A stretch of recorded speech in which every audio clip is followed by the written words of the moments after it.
Welcome to RajaReads. I'm Masood Raja, and on this channel I introduce you to books from different parts of the world.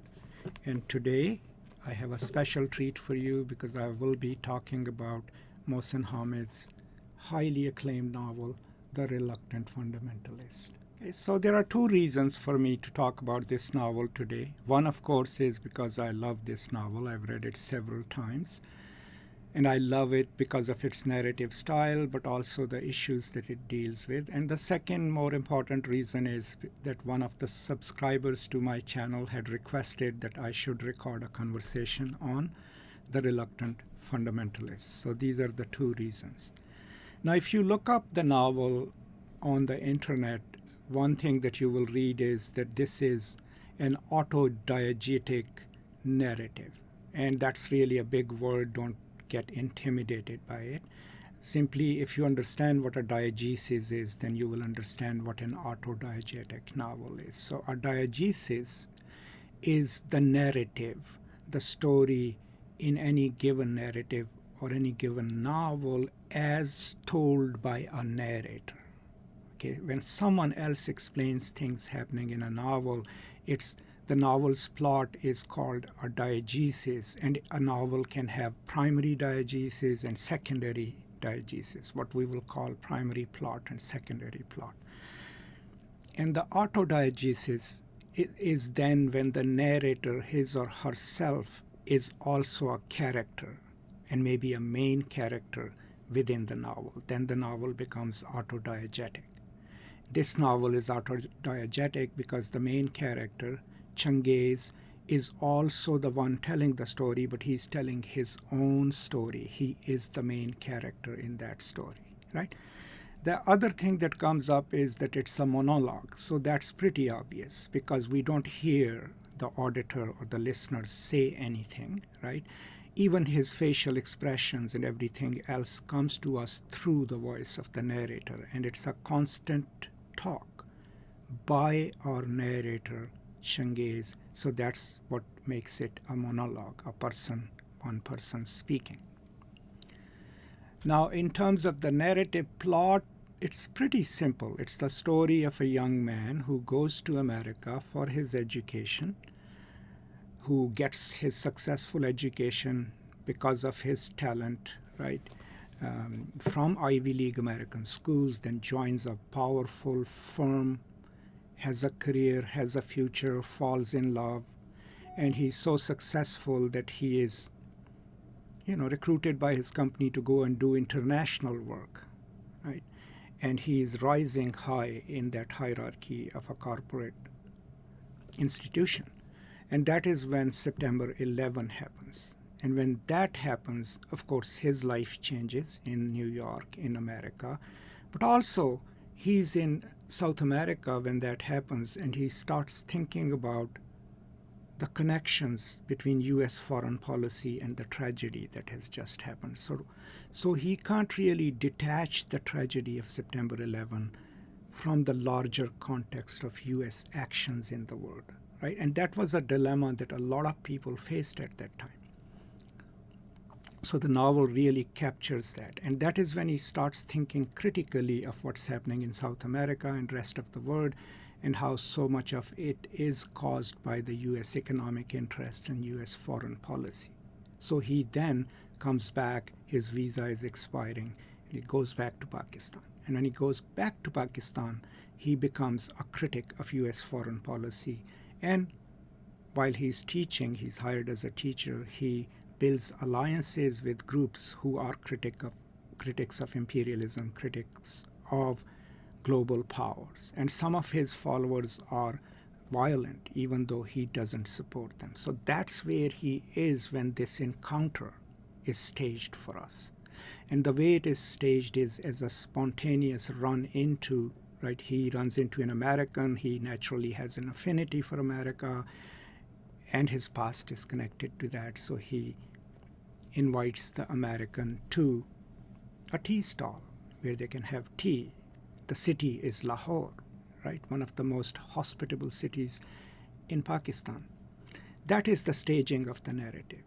Now, we know through the way Changez tells us about his listener, his auditor, that he is stout, he is built like a security guard, or he could be from the CIA, and that he's wary, he's at a new place, and he's very aware of what's going on around him. That we learn from Changiz himself as he's telling him his story. We also get a hint that maybe the American is carrying a weapon because there is a bulge in his pocket, right?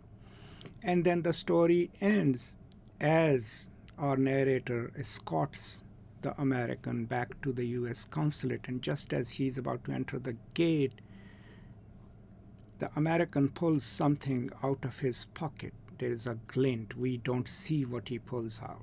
And there are men from the tea stall following them. And that's where the novel leaves us. It is for us to decide whether or not he, the American, is an assassin sent to silence an American critic, or whether the men who are following Changiz are with him and they've laid a trap for the American.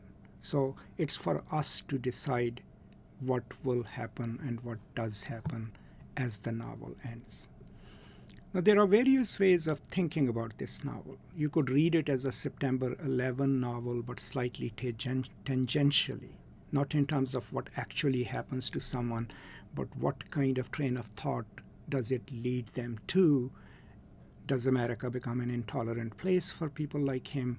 And then when he returns, what does he connect himself to? So it could be a story of at least political radicalization, not simply because his American dream has failed, but because he has seen through the facade of American self-presentation in the world. And that you can apply to anyone else who gets disillusioned or sees American foreign policy as an intrusion into the lives of people, or even American economics. So the novel does a really brilliant job of highlighting that, but highlighting it without sensationalizing it.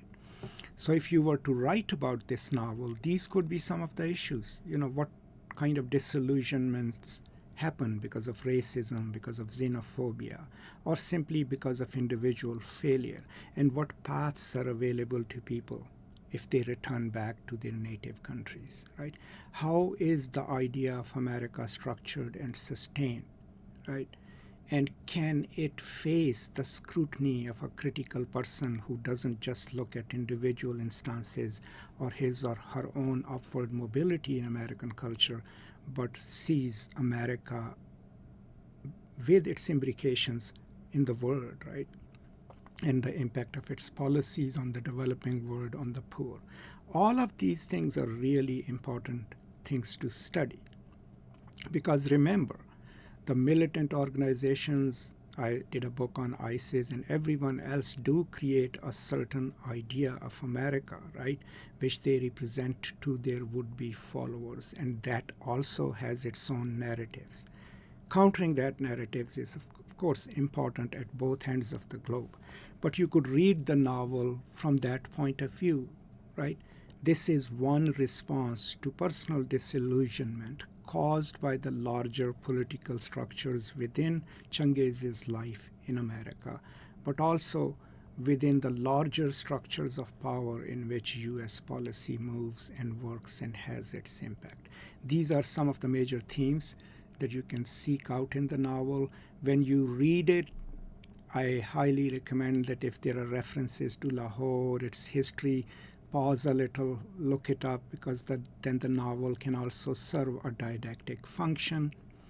And I highly recommend that for my students, but also for anyone who's interested in reading a story about America, about someone's life in America, but set in the city of Lahore.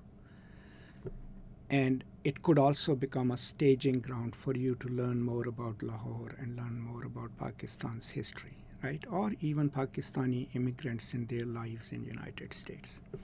So that's all I have to say about the novel. I hope some of this knowledge is useful to you, and I hope it will encourage you to read The Reluctant Fundamentalist.